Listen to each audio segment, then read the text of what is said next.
Ma, how's the hacienda? Everything okay there? Tanong ni Du sa kabilang linya. Napatingin si Doña Celestia sa paligid. Ang sariwa na simoy ng hangin, ang malawak na taniman. Oh, it's beautiful, Du. Peaceful and refreshing. I think this place is exactly what we needed. I'm glad to hear that. I'll visit once I finish my meetings here. Oh, Du, by the way, I met two children today. Twins. Twins? What about them? Pagtatakang tanong na boses ng anak. Oh, they helped me earlier when my foot got stuck in the mud. They were so polite, so gentle and... And what, Ma? They look exactly like you when you were a child. Both of them. Even the shape of their eyes, the smile, everything. Ma, come on. You're just missing me too much. Kids look alike sometimes. Maybe you're imagining it. No, I wasn't imagining anything. When I looked at them, I felt like I was staring at you when you were little. It was uncanny. Ma, you're exaggerating. I'm sure they're just cute kids you happen to like. Don't overthink it. Habang nakatingin pa rin siya sa lupain ng hasyenda, may kakaibang pakiramdam sa kanyang puso.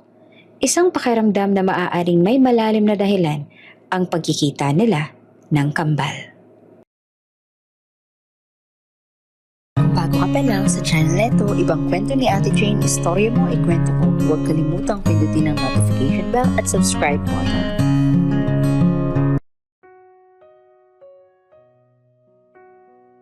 Si Du Teradek ay isang pangalan na sineseryoso ng buong Asya. Tinaguri ang epitome ng success. Hinahangaan ng lahat, mapababae man o lalaki, mapatanda man o bata. Sa edad na 28, marami na siyang mga napatunayan. Siya na ang presidente at CEO ng isang malaking kumpanya na namana pa sa kanyang ama, ang Teradek Group of Companies, isang multi-bilyong conglomerate na sumasaklaw sa real estate, telecommunications at finance. Nakapagtapos sa mataas na universidad kaya naman hindi na nakakapagtaka kung bakit maalam ito sa negosyo. Matangkad, matipuno, ang pangangatawan. At ang matatalim nitong mata ay laging puno ng misteryo at tila ba ito rin ay nangungusap. Halos lahat ng empleyado ng kumpanya ay siya ang iniidolo. At syempre, isa rin doon si Vina San Jose, isa sa janitress ng kumpanya. Si Vina ay isang simpleng dalaga na 22 taong gulang pa lamang. Kabaligtaran ng kay Du ang buhay. Siya ay payat at may mahabang buhok na lagi nakatali. Maganda rin naman ang dalaga. Sa katunayan ay mayroon ding mga humahanga sa ganda niya, lalo na sa maganda niyang mga mata. Hindi madalas na napapansin ng dalaga sa trabaho. Isa lang naman kasi siyang hamak na janitress. Sabi nga ng iba nagtatrabaho sa kumpanya na pag-aari ni Du, ang trabaho niya ay pinakamababa sa lahat. Pero syempre, swerte pa rin daw siya.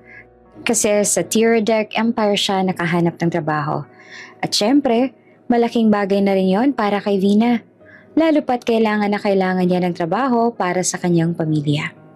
Sa tuwing magkakasalubong sila ni Du sa hallway, kahit sandaling sulyap lang, alam ni Vina na ang lalaking iyon ang kanyang lihim na pangarap. Isang napakataas na pangarap na para sa isang kagaya niya ay tila ba napakalabo ng maabot. Ang simpleng ngiti ni Du ay sapat na para magbago ang takbo ng kanyang araw. O kahit sulyap lamang mula dito. Kahit nga hindi na siya nito tingnan. Masalayan niya lang ito buo na agad ang araw niya. Ang binatang si Du ay bituin na pinapangarap ng lahat na maabot. At siya, si Vina, ay alikabok lamang.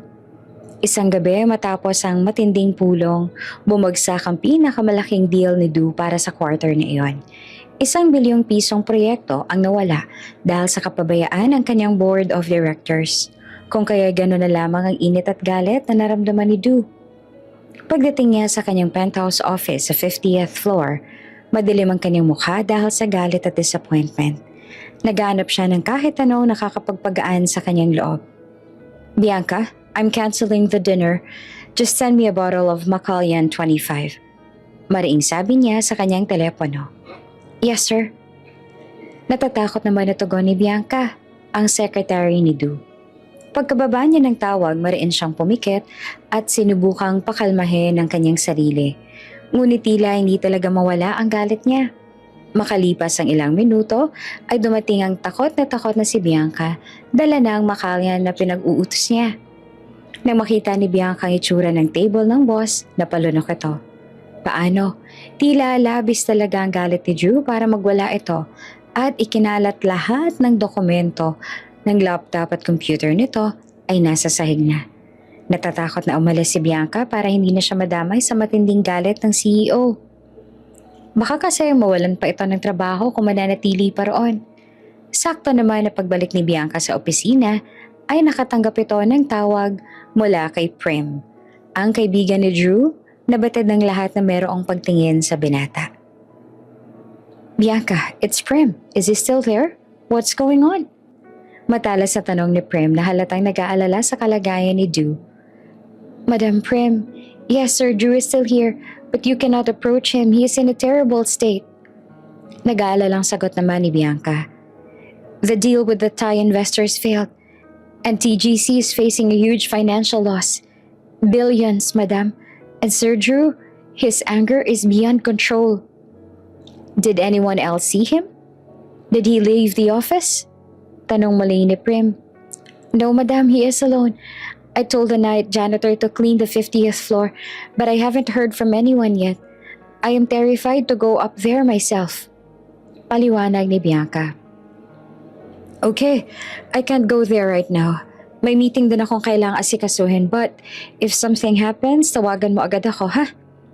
Yes po, ma'am. Sagot nito. Bandang 11:11 ng gabi, lasing na si Du. Mariin niyang ipinag-utos kay Bianca na magpadala ng maaaring maglinis ng kalat sa kanyang opisina dahil ang nauna nitong pinadala kanina ay pinaalis niya. Ang pumasok kay si Vina. Pauwi na sana ang dalaga pero unutusan ito ng secretary ni Du na linisin muna ang opisina. Kaya wala namang ibang choice si Vina kundi ang sumunod. Oo nga, humahanga si Vina sa kanilang CEO pero ayaw naman sana na humarap dito ngayon na matindi ang galit nito. Dahil natatakot siya na makagawa siya ng pagkakamali at madamay siya sa matinding galit nito. Kapag kasi galit ang kanilang CEO, talagang may isang empleyado ang nagtatanggal sa trabaho kasi ayaw nito ng nagkakamali. Habang nagliligpit si Vina sa opisina nito, nanginginig ang mga kamay niya. Mabuti na lang at hindi naman ito mukhang galit. Pero kinakabahan pa rin siya kasi damang-dama niya na nasa kanyang mga mata nito.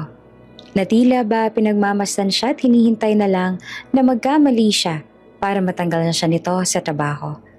At dahil nga sa intense nitong titig sa kanya at sa kaba na nararamdaman niya, nagkamali si Vina. Muling natapon ng basura na pinulot niya. Nanlaki ang mga mata niya at natakot na tumingin kay Du na tumaas naman ng isang kilay habang nakatuon pa rin ang tingin sa kanya. Sir Du, pasensya na po. Hindi ko po sinasadya. Pabulong na sabi ni Vina at agad na nagsimula siyang pulutin ulit ang kalat.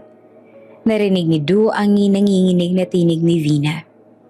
Ang galit sa mukha ng banata kanina ay unti-unting napalitan ng ibang emosyon. Marahal na mangha ito sa itsura ngayon ng dalaga. Para kasi itong takot na tupa kaharap ang isang leon. Ang kagandahang taglay ng dalagang janitress na ito ay hindi sosyal o kapansin-pansin. Siguro dahil hindi naman ito mula sa elite family o connected sa kung anumang mataas na pamilya.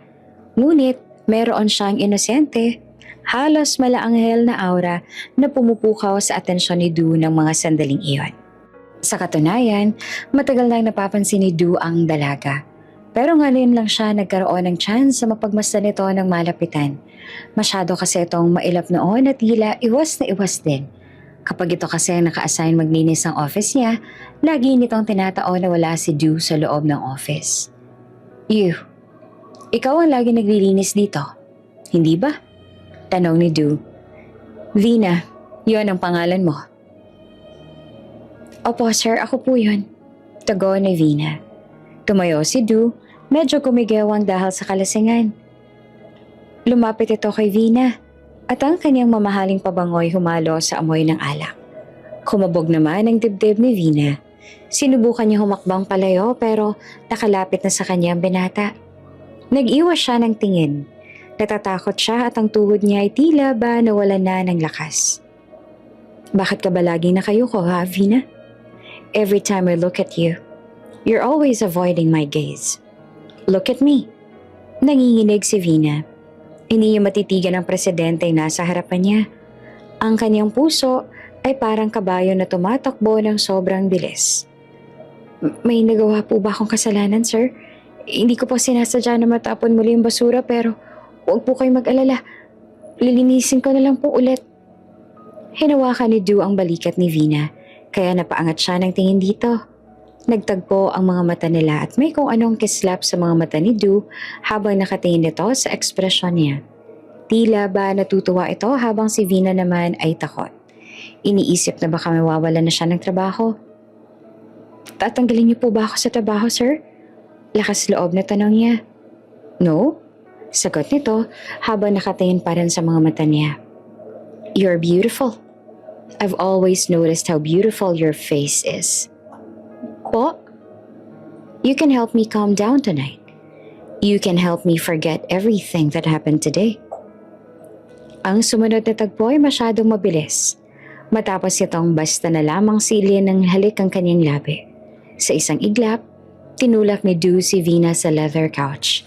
Habang lumalaban ang katinoan ni Vina, ang puso niya naman ay nagtaksil. Gusto niya si Du. Alam niyang mali ito, ngunit hindi niya magawang lumayo. Binigyan siya nito ng chance sa tumakas, pero pinili niya na manatili. Sa puso niya, may munting tinig na nagsasabing ito ang pagkakataong maging malapit sa lalaking minamahal niya. At ng gabing iyon, kahit na alam niya hindi dapat, hinayaan niya na may mangyari sa kanila. Nang magising si Vina kinabukasan, nanlaki ang mga mata niya nang mapagtanto niya kung ano nga ba ang nangyari kagabi. Hindi siya makapaniwala at mas lalong hindi niya alam kung ano ang gagawin niya. Kaya naman naisip niya na agad umalis bago pa man magising si Du dahil hindi niya pa alam kung kaya niya ba naharapin ito. Mabigat ang bawat hakbang niya. Hindi pa rin siya makabawi mula sa kagabi. Paulit-ulit na bumabalik sa isipan niya ang nangyari sa kanila ni Du. Malinaw na malinaw yon sa isip niya na para bang nangyari lang iyon ilang minuto ang nakalipas. Hindi siya mapakali. Ramdam niya ang paggalito, guilt at takot na baka may mas malalaking problemang kasunod pa ang gabing hindi niya makalimutan. Focus, umuwi na muna tayo. Bulong niya sa sarili. Pero kahit iyon, hindi niya magawa na sundin ng maayos. Habang naglalakad siya palabas ng lobby, halos hindi niya na napansin ang mga empleyadong nag-uunahan sa elevator. Para siyang naka-autopilot. Nakatungo, nagmamadaling makalabas ang gusali na tila ba may hahabol sa kanya. Pero hindi pa siya nakaabot ng exit. Narinig niya na ang sunod-sunod na pagbati ng ilang empleyado. Pag-angat ng paningin niya, nakita niya si Miss Prim. Si Miss Prim ay ang kaibigan ng CEO. Ang taong kilala niya bilang malapit kay Du. Saan ka pupunta, Vina? Sabi nito habang lumalapit. Hindi niya alam kung dapat ba siyang umatras ngayon. Pauwi na po, ma'am.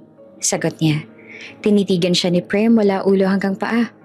Para bang sinusuri kung ito ba talaga ang babaeng nagkaroon ng koneksyon kay Du kagabi. Paglapit nito, tumingala siya ng kaunti. Sapagkat mas mataas ang kaunti si Prim at mas kampante, mas tiwala sa sarili. Vina, can we talk? Po? Opo ma'am, ano po bang pag-uusapan natin? Kabadong tanong niya at pakiramdam niya ay nandiliit siya sa sarili dahil sa uri ng tingin sa kanya ni Prim. I want to know the truth. Don't lie to me. Did you know that Du and I actually have a relationship? Aha? Tanging nasabi niya. Hindi ko po alam. Ngumiti lamang si Prim. Ngunit mas lalong naging mapanganib ang aura nito. Of course you didn't. You wouldn't, would you? Sabi nito sabay iling na para bang nandiliit. But now you know, dahil ako na mismo ang nagsabi sa'yo. Hindi siya nakasagot. Muli nagsalita naman si Prim. At alam ko rin kung ano nangyari sa inyong dalawa kagabi.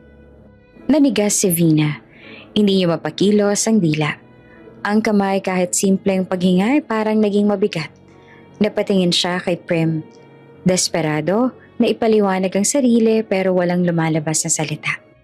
You look surprised. Guilty even. Umiling ito. Don't bother explaining. Alam ko na ang buong nangyari.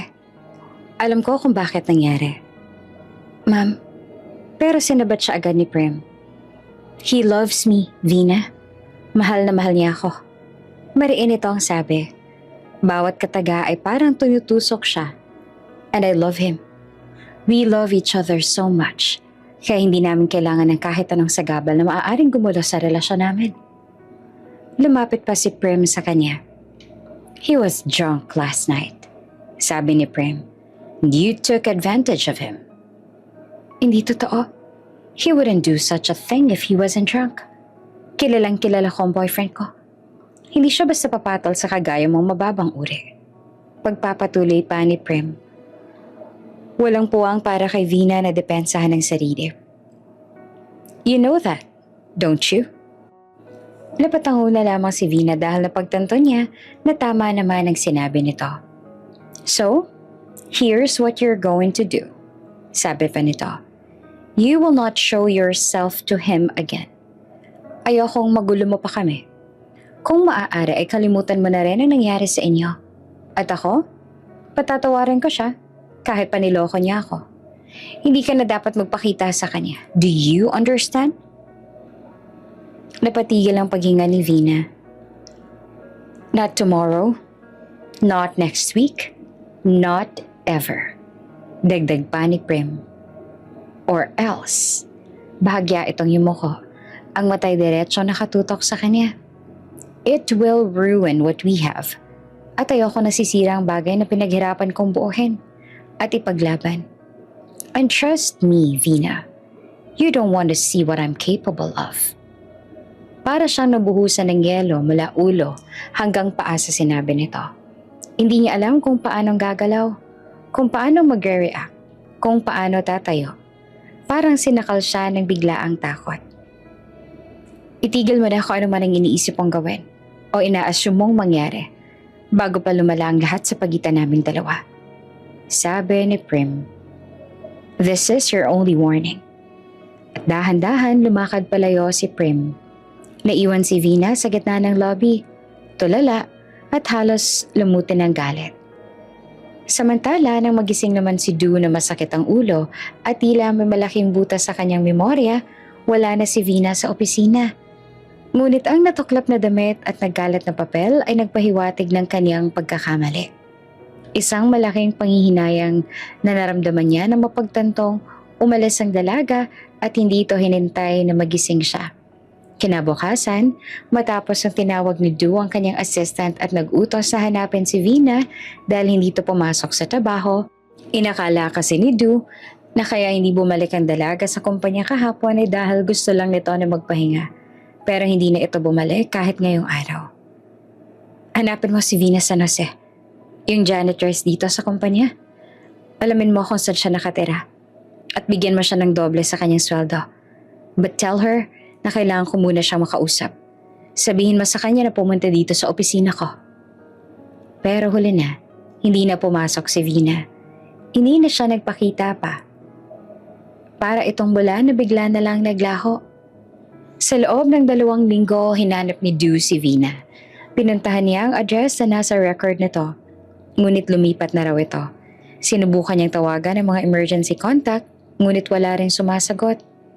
Ang panghihinayang at pag-aalala ay unti-unting pumalit sa galit at pagkalito. Base sa natatandaan niya sa mga nangyayari sa kanila ng gabing yon, hindi niya pinilit ang sarili sa babae dahil kusa rin itong binigay ang sarili sa kanya. Ngunit alam niya na may responsibilidad siyang dapat gampanan.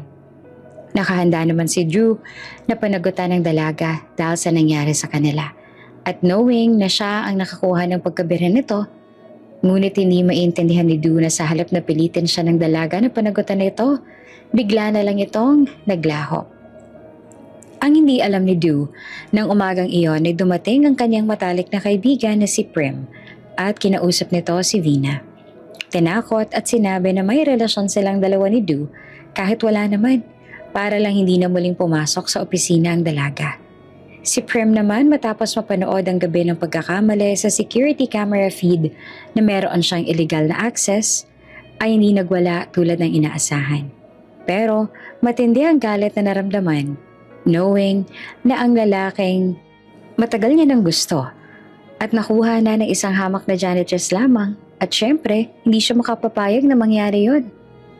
Para kay Prem, si Vina ay hindi lang isang karibal. Ito ay isang dumi. Napilit dumidikit sa lalaking iniibig niya at hindi niya hahayaan na isang janitress ang aagaw sa lalaking iniibig niya. Alam ni Prem na balang araw ay mamahalin din siya ni Du at hindi na pwedeng umeksa paroon ng isang hamak na janitress.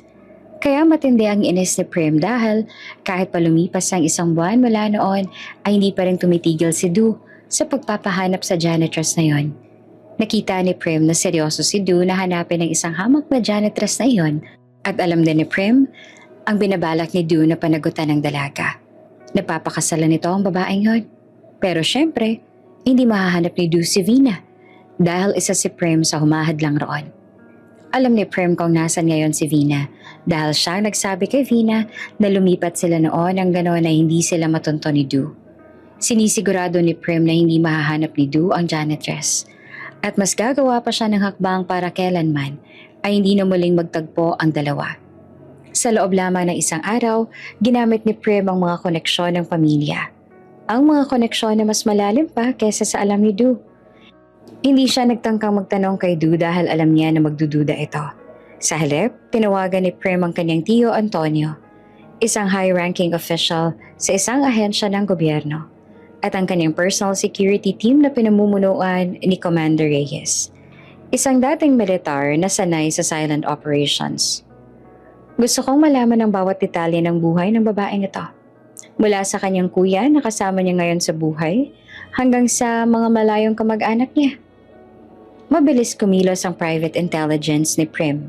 Sa loob, wala pang isang araw, nakuha na nila ang full profile ni Vina. At ang pinakamahalaga, ang pinakamalaking kahinaan nito, ang kuya ni Vina, si Luis.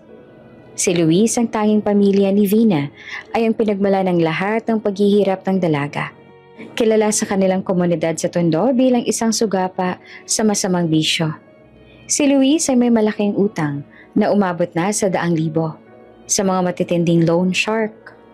Higit pa rito, natuklasan ni Commander Reyes ang isang pending na kaso laban kay Luis na may kaugnayan sa illegal na droga. Isang kaso na madaling i-activate kung may sapat na pressure mula sa matataas na posisyon. Ang lahat ng impormasyong to ay nakalagay ngayon sa isang itim na portfolio, ang ultimate weapon ni Prem.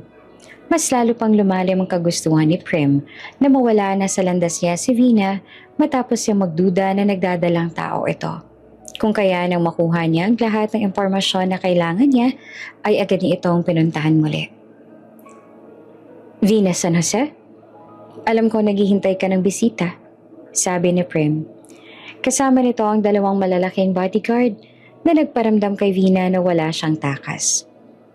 Huwag ka mag-aalala, Vina. Hindi ako pumunta rito para manakit. Pumunta ako rito para umalok ng solusyon.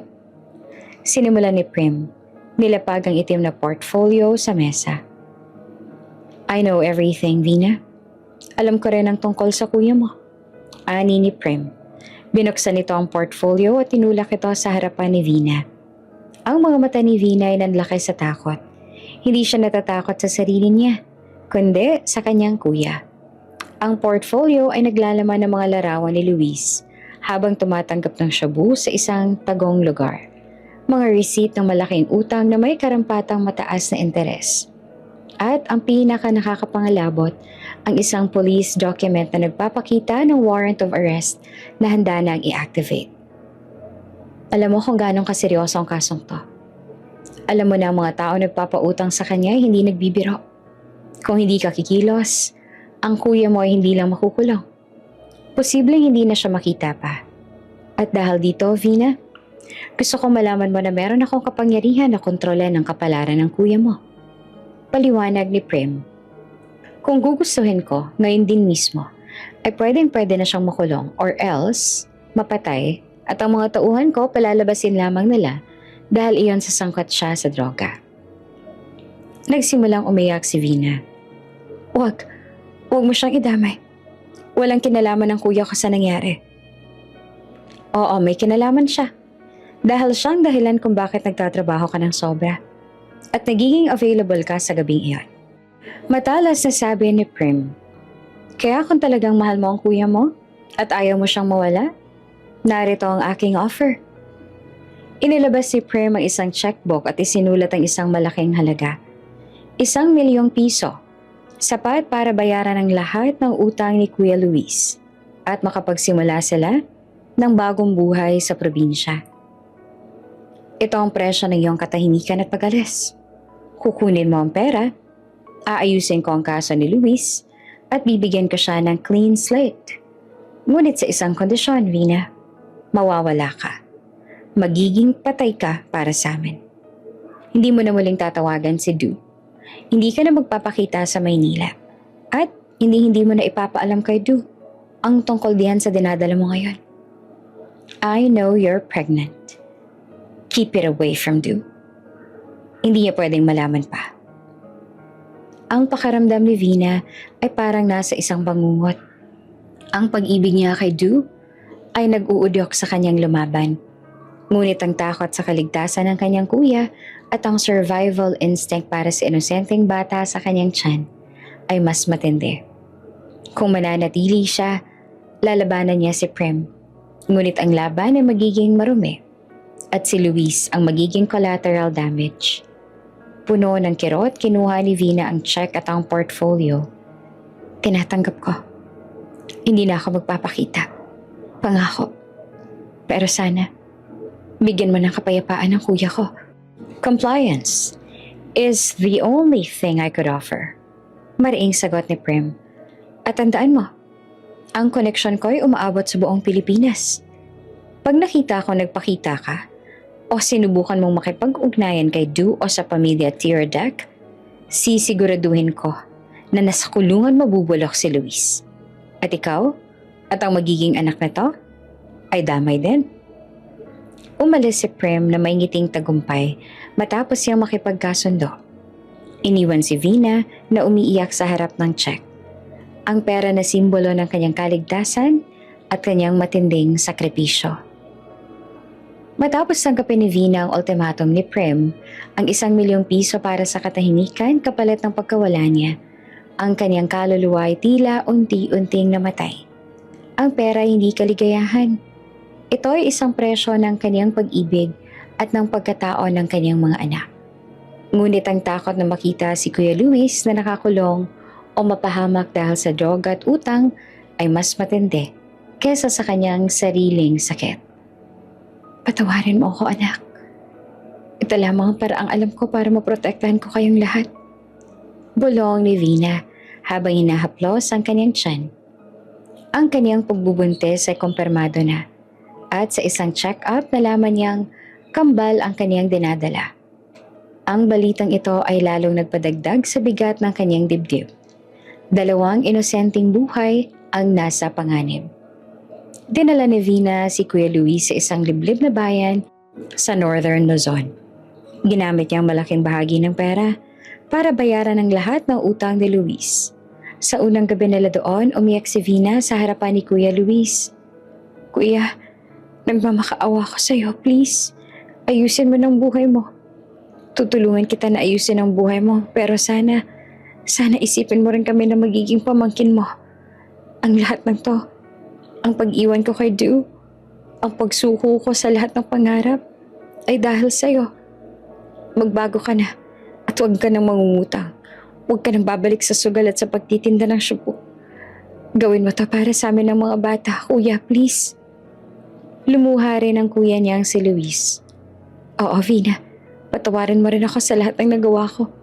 Hindi na ako uulit. Naaawa ko sa iyo at sa mga bata. Aalagaan ko kayo. Magbabago na ako. Pangako. Ang mga salita ni Luis ay sincero at sa loob ng ilang linggo, ito nga ay tila nagbago. Tinulungan siya nito at naghanap ng part-time na trabaho bilang farmhand.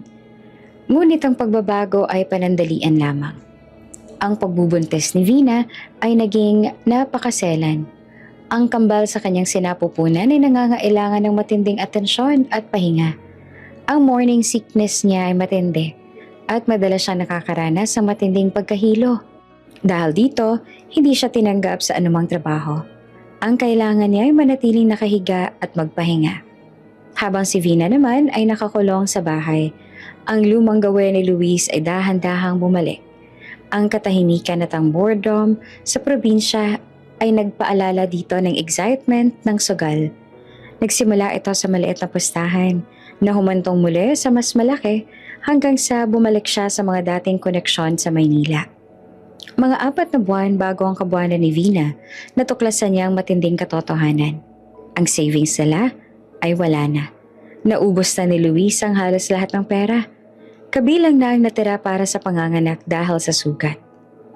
Kuya, anong ginawa mo? Alam mo naman na nakalaan ang perang yun para sa pagsilang ko sa kambal, hindi ba? Sigaw ni Vina. Ang kanyang mukha ay basang-basa ng luha. Ang stress ay nagbigay ng matinding sakit sa kanyang tiyan. Vina, maghahanap ako ng paraan para maibalik sa yung pera. Hindi ko naman kasi alam na matatalo ako sa lintik na sabong na yun eh. Pero kung nanalo naman ako, doble naman sana yung pera natin ngayon. Sadyang minalas lang talaga ako pero huwag kang mag-alala. Ibabalik ko naman sa yung perang yun eh. Sigaw pa ni Luis. Ngunit sa mga sandaling yon, may malinaw na katotohanan. Ang addiction nito ay mas matindi kesa sa pagmamahal niya sa kanyang kapatid at sa mga pamangkin. Kuya naman eh, iyon na nga lang ang meron tayo para sa mga anak ko yun. Alam mo naman na hirap na ako, nagawa mo pa talaga sa akin to. Babawi nga ako, ibabalik ko sa'yo yung pera. Kung makapagdrama ka naman rin, parang di ko naman babalik sa'yo ah. Huwag ka mag-alala, bukas ng bukas, hawak ko ng halagang yun. Umalis si Luis sa bahay, galit, at bumalik siya sa kanyang gambling den sa kanilang bayan. Naghahanap ng huling pagkakataon na makabawi. Si Vina naman ay napaluhod na lamang. Hindi alam kung anong gagawin dahil sigurado siyang hindi naman makakagawa ng paraan ng kuya niya. Tiyak siya na kung sakali man na nakahawak ito ng pera, isusugal na naman ito. Sa lumipas na araw, tama nga siya. Hindi nakagawa ng paraan ng kuya niya. Hindi na rin ito nabanggit sa kanyang tungkol sa pera na yon. Kuya, maghahanap na pala ako ng trabaho para makapag-ipon ako para sa panganganak ko. Sabi ni Vina sa kapatid na hindi naman nakikinig sa kanya. Sa halip ay tila ba hindi ito mapakali at parang takot na takot din. Matapos itong kumain, bigla na lang din itong umalis at mukhang madaling-madali pa. Hindi alam ni Vina na iyon na pala ang huling beses na nakita niya na buhay si Luis. Kinabukasan, isang magsasaka nakakita ng bangkay ni Luis sa tabing ilog. Ito ay pinatay, pinagbabaril at puno ng stab wounds. Ang balita ay mabilis na kumalat. Ayon sa mga tao roon, ang koneksyon nito sa droga at ang utang ang pumatay dito. Sa kanilang bahay, ginawa ang simple at maliit na burol ni Kuya Luis. Wala siyang pera para sa disenteng libing. Nakaupo siya sa harap ng kabaong, ang kanyang tiyan ay malaki pa, at ang kanyang kalungkutan ay tila walang hanggan. Pero ang kanyang kalungkutan ay napalitan ng matinding takot nang pumasok ang mga bisita. Hindi sila mga kaibigan, kundi ang mga loan sharks na inutangan ni Luis. Pinamumunuan sila ni Ricardo Tiamzon, ang pinuno ng isang crime syndicate na may matinding koneksyon sa Maynila. Vina San Jose, kinalulungkot namin ang nangyari sa kuya mo. Pero ang business ay business. Simula na Ricardo. Ang boses ay tila yelo. Inihagis nito ang isang folder sa ibabaw ng kabaong ni Luis. Ang kuya mo ay nag-iwan ng utang na hindi nabayaran. Ang total, 2 milyong piso. Kayo lang ng mga magiging anak mo ang kanyang pamilya dito. Kaya kayo ang magmamana ng utang. Nanigas si Vina. Wala akong pera. Ang lahat ng pera namin ay inubos niya.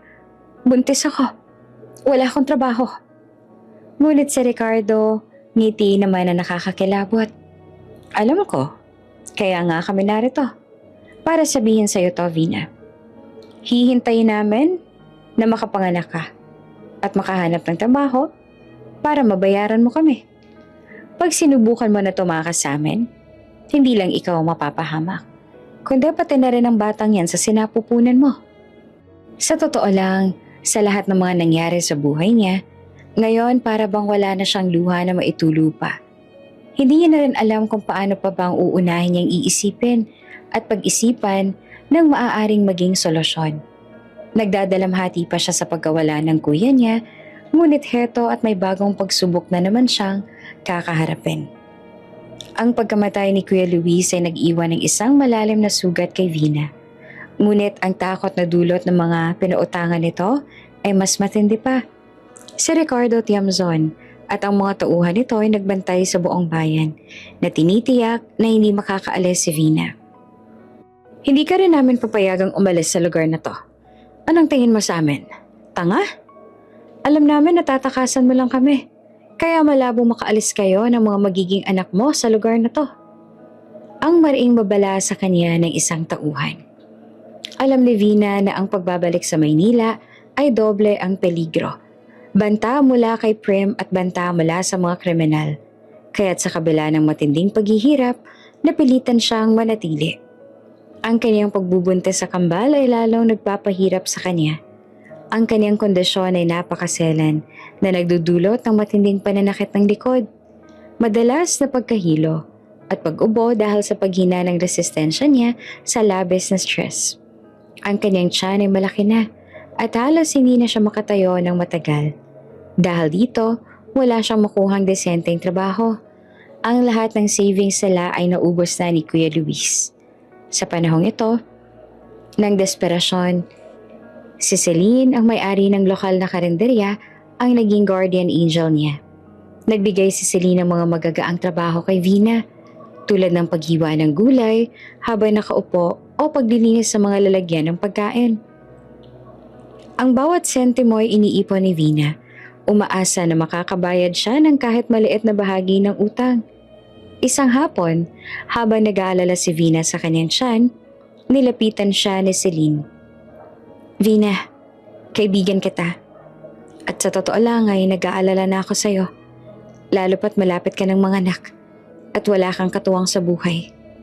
Malumanay na sabi ni Celine. Bakit hindi mo pa rin sinasabi ang katotohanan sa ama ng mga bata? Alam kong tinatago mo siya. Pero kung mayaman siya, matutulungan ka niya sa utang at sa panganganak. Huwag mong i-risk ang buhay ng mga bata. Napaluha si Vina at yumuko. Hindi niya kayang ilantad ang katotohanan.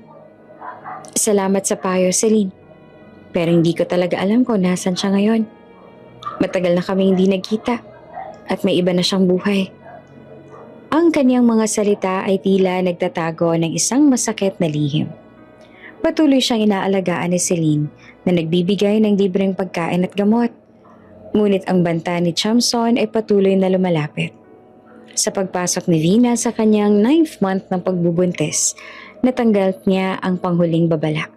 Isang salyadong sobre ang inihagis sa kanyang munting bintana. Kailangan niya nang humanap ng paraan para mabayaran ang utang ng kuya, kundi pati ang mga batang isisilang niya ay mapapahamak. Maaga pa lang ay nasa karinderya na si Vina. Katulad ng nakagawian, tuwing may pasok. Palagi naman siyang pagod dahil marami siyang trabaho. Iba ang trabaho niya dito sa karinderya, pero ngayong araw ay may ibang pagod na naramdaman niya. Iba ang sakit sa kanyang balakang. Habang nag-aabot siya ng ulam sa isang lalaki, biglang parang binilutan ng tiyan niya mula sa loob.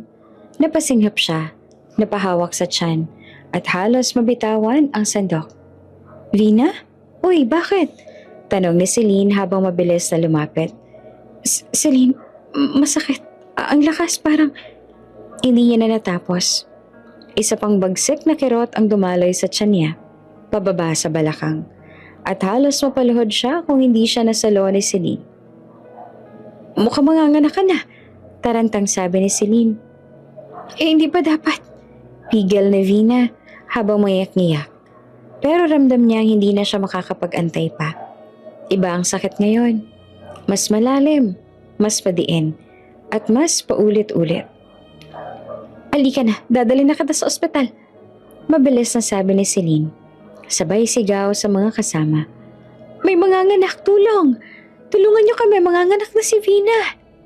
Mabilis ang lahat. Ilang sandali lang nasa tricycle na sila at bawat lubak sa daan ay parang patalim naman na tumutusok sa katawan ni Vina. Lalo nang nadagdagan ng sakit na nadarama niya.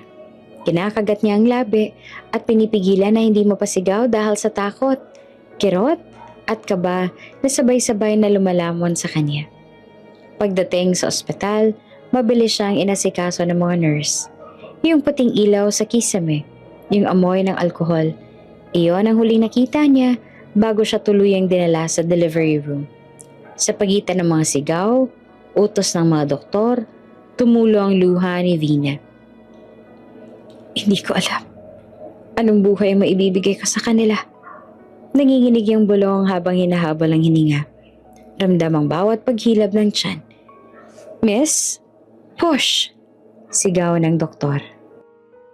Pero sa loob-loob niya, mas malakas ang sigaw ng pangamba.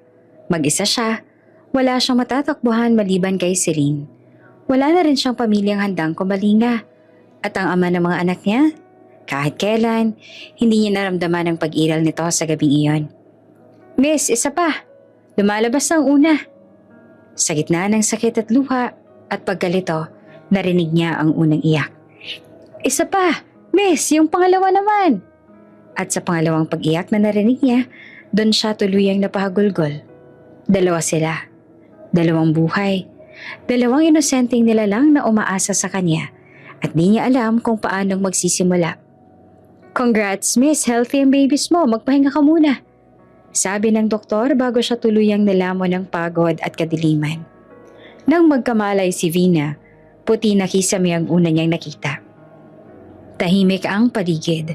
Mabigat ang katawan niya pero mas mabigat ang puso. Ilang sandali bago bumukas ang pinto at pumasok ang dalawang nurse dala ang kambal. Miss, eto na po sila. Ngiti ng nurse at iniligay sa kanyang tabi ang dalawang munting sanggol. Isang batang lalaki at isang batang babae. Parehong nakapikit. Parehong mapula ang pisngi. Parehong may maliit na ilong at manipis na labi. Parehong kahawig ng kanilang ama. Napatigil si Vina. Para siyang napatulala. Hindi maipagkakaila sa hugis ng mata. Sa korba ng labi, parang nakikita niya si Du sa dalawang batang ito. Pumikit siya at huminga ng malalim. Hinaplos ang maliit na noo ng kanyang mga anak. Pasensya na. Bulong niya na nanginginig ang boses. Pasensya na kung sa ganitong mundo ko kayo pinasok. Nahulog ang luha niya sa pisngi ng kanyang anak na babae. Isa pa sa anak niyang lalaki. Pero kahit mahirap, kahit ako lang, pangako. Pinunasan niya ang luha at ngumiti. Kahit masakit, kahit puno ng takot. Ibibigay ko sa inyo ang maayos na buhay. Gagawin ko ang lahat. Kahit anong hirap, kakayanin ko para sa inyo. Dahan-dahan niyang niyakap ang kambal at masuyong humalik sa kanilang ulo. Para bang doon siya humugot ng lakas.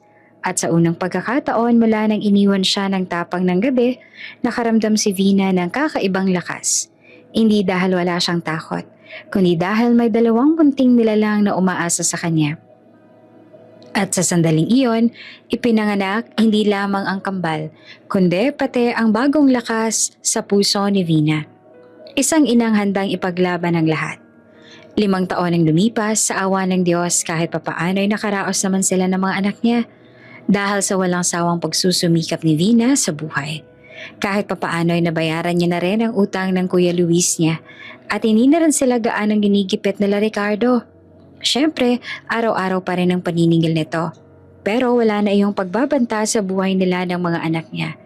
Siguro napagtanto rin ni Ricardo na nagbabayad naman siya at marunong siyang sumunod sa usapan. Sadyang kapos lamang sa buhay. Si Nico at Nika ay 5 taong gulang na ngayon. Malulusog at masigla. Silang dalawa ay magkamukhang magkamukha. Tanging ang buhok lang ni Nika ang mas mahaba. Madalas nga sabihin ng mga ito at mga tao rito na mukha raw silang anak ng diwata dahil sa kulay ng kanilang mga mata at kutis na mapuputi. Kulot din ang brown nilang mga buhok kaya madalas tinatawag din silang batang Santo Niño. Sa kabila ng kanilang inosenteng kalikasan, alam at kita ni Vina na ang pagkakahawig nila kay Du ay hindi maitatago. Lalo na ang maliit, kakaibang hugis ng birthmark sa balikat na lang parehong-parehong kay Vina. Araw iyon ng Sabado kaya napagpasyahan ni Celine ang ninang ng kambal na dalhin sila sa parke para mamasyal. Abot langit ang saya ni Nico at Nika habang tumatakbo. Naghahabulan at sumisigaw ng, "Ninang, tingnan mo kami! Dahan-dahan lang, baka madapa kayo." Sigaw naman ni Celine, ngunit natatawa ito habang sinusundan ng dalawa. Habang naglalakad sila pa uwi, may napansin naman si Celine na isang magarang sasakyang itim. Makintab at halatang mamahalin. Nakahinto ito sa gilid ng kalsada. Nakabukas ang hood nito at may isang lalaki na nag-aayos ng gulong. "Ninang, may nasiraan," sabi ni Nico sabay turo sa sasakyan. Hindi muna pinansin niya ni Celine dahil may kausap pa itong babae. Ngunit ang kambal, dahil likas na mausisa talaga ay napatigil nang biglang may bumukas sa pinto mula sa mamahaling sasakyan. Lumabas mula roon ang isang babae. Hindi simpleng babae, kundi isang ginang na sobrang ganda. Maayos ang ayos ng buhok, mamahalin ang suot, at may tindig na para bang isang donya o reyna sa mga pelikula. Napamangha si Nika. "Kuya, ang ganda niya," bulong nito. "Oo nga, parang prinsesa," sagot pa ni Nico. Habang naglalakad ang ginang papalapit sa likod ng sasakyan, hindi nito napansin ang isang malalim na parte ng lupa. Sa isang iglap, nalubog ang paa nito sa putikan. "My God!" Gulat na sabi ng ginang.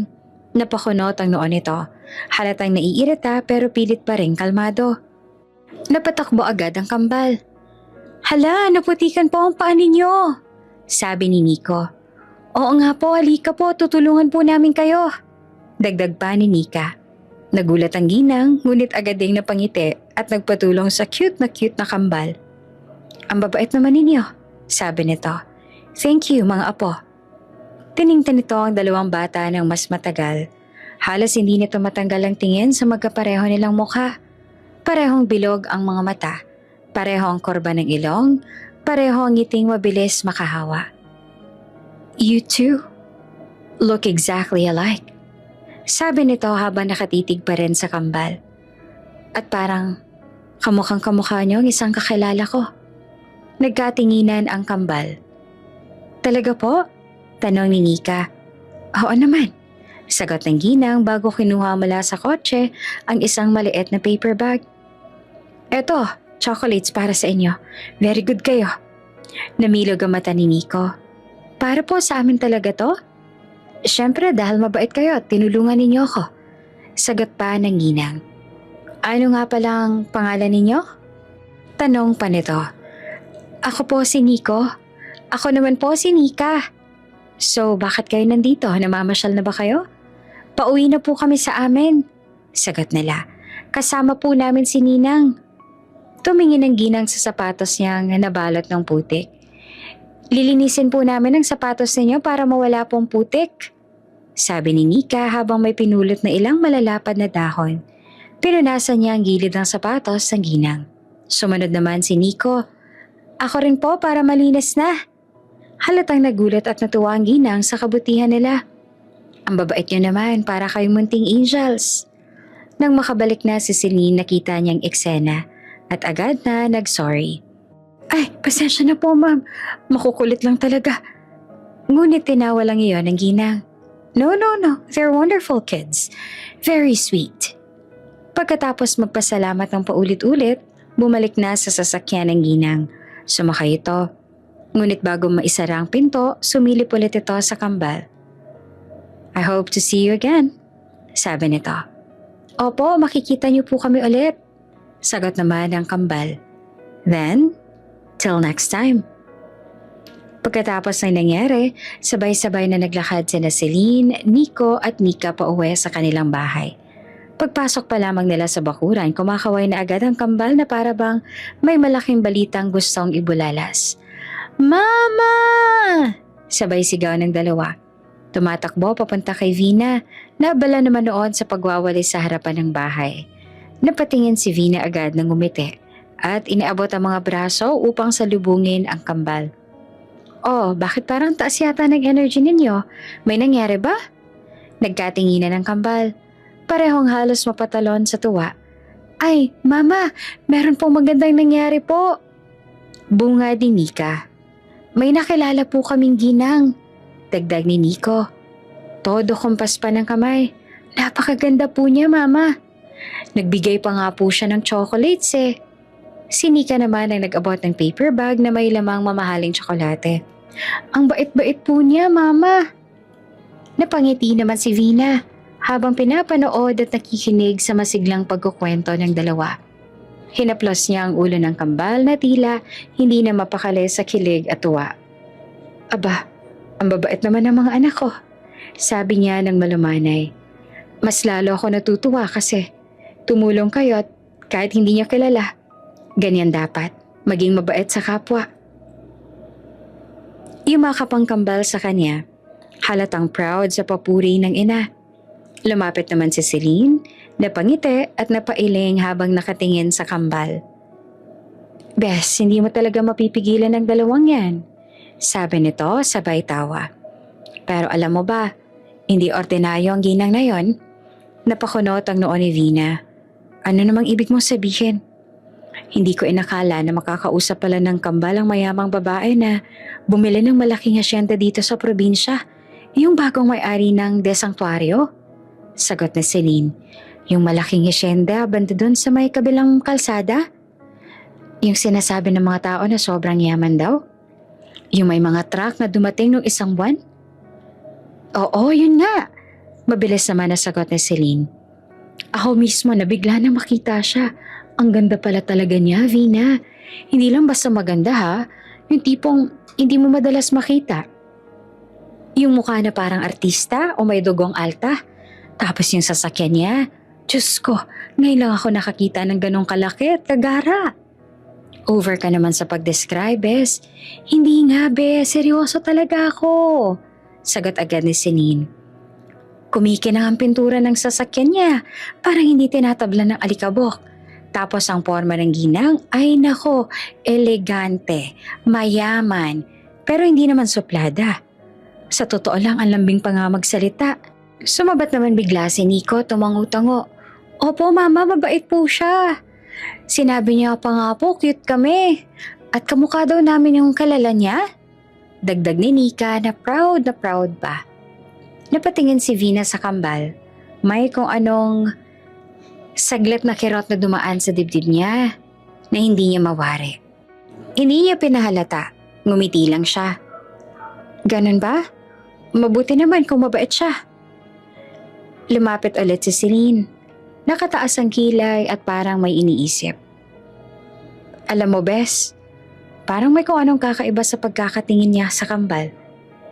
Yung tipong di lang basta tuwa, yung parang may pagkilala. Saglit na natigilan si Vina, pero agad din niyang inayos ang mukha. Siguro natuwa lang siya sa kambal, diba? Cute naman talaga sila. Oo naman, sagot na Celine. Pero ewan ko, basta may naramdaman akong kakaiba. Baka nga apo niya talaga sila. Biro pa nito. Hindi niya alam pero ang araw na yon ay hindi simpleng pagkikita lamang. Ito ay simula ng isang pag-uugnay ng mga landas na hindi niya inakalang muling magtatagpo. Sa kabilang banda ng malawak na hasyenda, hindi mawala sa isipan ni Doña Celestia ang kambal na nakilala kanina.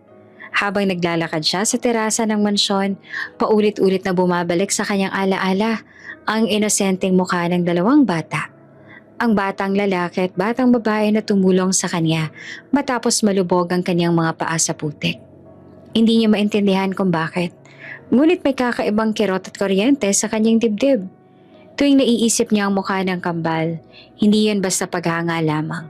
Para bang may kilala siyang bahagi ng sarili sa kanilang mga mata. Hindi na niya napigilang tawagin ng isa sa kanyang tauhan. Mateo! Sigaw niya mula sa beranda. Agad namang kumaripas ang takbo ang lalaki. Po, Donya? Hanapin mo ang kambal na nakita ko kanina. Mariin niyang bilin. I just want to give them a little reward for their kindness. They help me in a way most adults wouldn't bother doing. Tumango si Mateo. Tila ba natuwa kahit halatang kaba. Opo, Donya. Hahanapin ko sila agad. Good. I trust you. At mabilis na itong umalis upang sundin ang utos ng ginang. Habang si Doña Celestia naman ay muling naupo sa antik na upuan. Hindi nagtagal tumunog ang kanyang cellphone. Nakalagay sa screen ang pangalang Du, ang kanyang kaisa-isang anak at agad siyang napangiti. Ma, how's the hacienda? Everything's okay there? Tanong ni Du sa kabilang linya. Napatingin naman si Doña Celestia sa paligid. Ang sariwang simoy ng hangin, ang malawak na taniman at ang katahimikang dala nito ay tila kalmado sa kanyang puso. It's beautiful, Du. Sagot niya na may lambing at tuwa. Peaceful and refreshing. I think this place is exactly what we needed. I'm glad to hear that. Sagot naman ng binata. I'll visit once I finish my meetings here. Sandaling natahimik si Donya at hindi niya naiwasang ibahagi ang bumabagabag sa kanya. Oh, Du, I met 2 children today. Twins. Twins? Gulat na pagtatakang boses ng anak. What about them? Huminga ng malalim ang Donya at saka naglakad papunta sa gilid ng veranda. Nakatingin sa malawak na tanawin. They helped me earlier when my foot got stuck in the mud. They were so polite, so gentle, and Du. Tumaas ang tono ng boses ni Du. Nagiging curious. And what, Ma? They look exactly like you when you were a child. Both of them. Even the shape of their eyes, the smile, everything. Ma, come on. You're just missing me too much. Kids look alike sometimes. Maybe you're imagining it. Umiling si Doña Celestia kahit alam niyang hindi siya nakikita. No, Du, I wasn't imagining anything. When I looked at them, it felt like I was staring at you when you were little. It was uncanny. Ma, you're exaggerating. Tugon ni Du habang natatawa pa rin. I'm sure they're just cute kids you happen to like. Don't overthink it. Ngunit sa loob-loob ng Donya, hindi yung ganun kasimple. Habang nakatingin pa rin siya sa malawak na lupain ng hacienda, may kakaibang pakiramdam sa kanyang puso. Isang pakiramdam na maaaring may malalim na dahilan ng pagkikita nila ng kambal. Isang pakiramdam na parang hindi iyon simpleng pagkakataon. Maagang umuwi si Vina mula sa kanyang trabaho. Abala siya sa pagsasampay ng labada sa tapat ng kanilang maliit na bahay nang may mga yabag ng taong biglang sumulpot sa harap ng kanilang bakuran. 3 lalaki, malilinis ang suot, halatang may kaya at pamilyar ang postura. Napakunot ang noon ni Vina. Biglang nanlamig ang kanyang palad at ang unang pumasok sa isip niya. Diyos ko, singil na naman ba to? Ay nagbayad na ako kahapon na. Nakatayo ang lalaki na tila may hinahanap. Lang lumapit sila sa harapan niya, mas lalo pa siyang kinabahan. Mga sir? Alanganin niyang tanong. May kailangan po ba kayo? Nakabayad naman po ako kahapon na baka po nagkamali. Agad namang umiwas sa nerbiyos ang isa sa mga lalaki at bahagyang umiti. Ay hindi po kami naniningil, ma'am. Mabilis itong sagot. Mga tauhan po kami ni Doña Celestia. Yung ginang po na tinulungan po ng mga anak ninyo noong isang araw. Napatingin siya sa loob ng bahay, sa direksyon ng kambal. Nagtataka siya kung ano ang kailangan ng mga ito at talagang pinuntahan pa sila sa kanilang bahay. Ang mga tauhan ni Donya? Pautal niyang ulit. Halatang naguguluhan. Tumango ang lalaki at iniabot sa kanyang 2 kahon. Maganda ang pagkakabalot. May laso pa. Gusto po niyang iparating sa inyo na labis siyang natutuwa sa kabaitan ng mga anak ninyo. She prepared some gifts for your family. And she would like to invite you to visit her hacienda. Halos hindi naman makapagsalita si Vina. Hacienda? Kami? Bakit naman kami? Bago pa man siya makapag-isip, biglang tumakbo palabas ang kambal. Masigla, malinis pa ang muka kahit kakatapos lang maglaro. Mama, sino sila? Tanong ni Nika. Ang gaganda po ng damit ninyo. Dagdag naman ni Nico, mangha sa mga bisita. Napangiti ang isa sa mga tauhan at yumuko upang maging ka-level ng mga bata. Hello, kami pala ang mga tauhan ni Doña Celestia. She wanted to thank you both for helping her. She said she wants to see you again. Biglang lumiwanag ang mga mukha ng kambal. Talaga po? Gusto niya ulit kaming makita? Sabay tanong ng dalawa. Halos hindi naman mapigil ang tuwa. Yes, sagot ng lalaki. Sa katunayan, kanina pa niya kayo pinapahanap. She was really impressed. Dinig ni Vina ang tibok ng kanyang puso. Hindi dahil sa tuwa, kundi dahil sa hindi maipaliwanag na kaba. Nilingon niya ang mga tauhan at magalang ng ngumiti. Sabihin niyo po kay Doña Celestia maraming salamat. Thank you po sa mga regalo. Bahagya siyang yumuko. Pag-iisipan ko po muna ang pagpunta. Kapag hindi po ako abala sa trabaho. Ngumiti naman na may paggalang mga tauhan. Nauunawaan po namin. Basta po ipaalam niyo lang po kung kailan kayo makakadalaw. Ipapaabot namin lahat sa Donya. Pagkaraan niyon, maayos silang nagpaalam at umalis. Pagkasara ng gate na pabuntong hininga si Vina at halos mapaupo sa kaba at pagkalito. Inilapag niya ang mga regalo sa lamesa. Sa sandaling iyon, lumapit naman si Celine na kakarating lang mula sa kabilang bahay. Bes, sinong mga yun? Ang yayaman ng porma. Tanong nito habang nakataas ang kilay. Ipinaliwanag ni Vina ang lahat. Simula sa sinabi ng tauhan ng Donya hanggang sa imbitasyon sa asyenda. Napanganga si Celine sabay tapek sa balikat ng kaibigan. Ano pang iniisip mo, bakit hindi ka pumunta? Opportunity kaya yon? Umiling naman si Vina, halatang nag-aalinlangan pa rin. Hindi naman namin kilala ang Donya, Celine. Hindi ko nga alam kung bakit niya kami pinapatawag. At saka, huminga siya ng malalim. Abala pa ako sa trabaho, hindi ko pwedeng iwan. Hay nako, Vina, minsan lang to. At mukha namang mabait ang Donya. Di naman siya mukhang mananakit o something. Malay mo, may maganda siyang plano. Napatingin si Vina sa kambal na masayang pinipisil ang mga ribbon ng regalo. Tahimik siya. Hindi dahil ayaw niya, kundi dahil may takot sa puso niya. Takot na baka pag naging malapit siya sa mga taong may kaya, baka masira ang tahimik nilang buhay.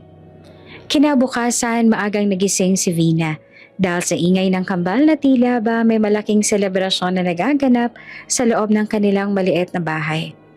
Kapwa nakapalibot sina Nika at Nico sa mga regalong natanggap nila mula kay Doña Celestia. At hindi naman maikakailang sabik na sabik rin sila sa mga nangyari kahapon. Mama, kailan po tayo pupunta sa asyenda ni Doña Celestia? Tanong ni Nika. Oo nga po, Mama. Sabat naman ni Nico. Nakangisi. Sabi po nila hinahanap daw kami ni Doña. Gusto niya nga raw po kami makita ulit. Tumingin siya sa kambal. Mga matang inosente.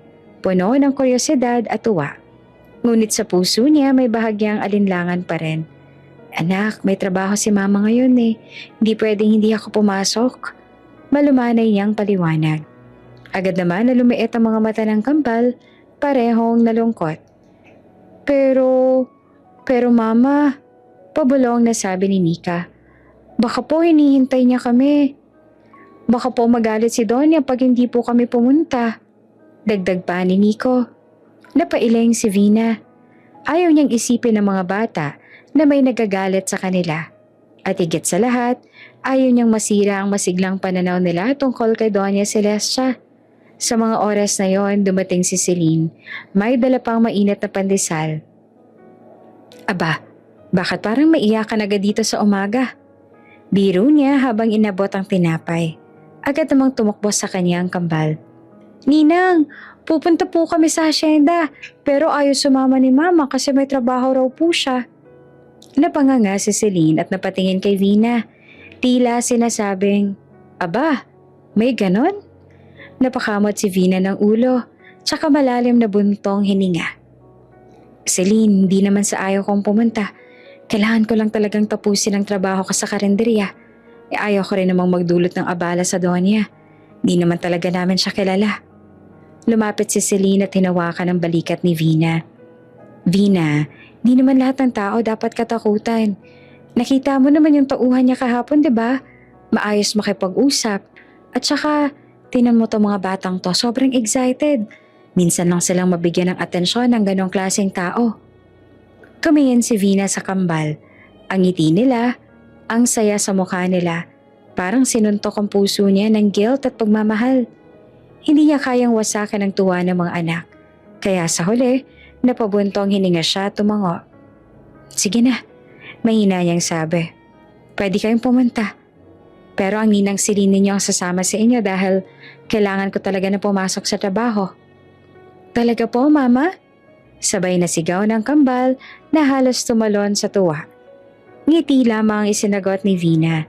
Ngunit may kurot pa rin ang pagkabahala sa dibdib. 2 oras matapos yon naganda sina Celine at ang kambal. Nanuyo si Vina ng pawis sa kakaisip pero wala na siyang magagawa.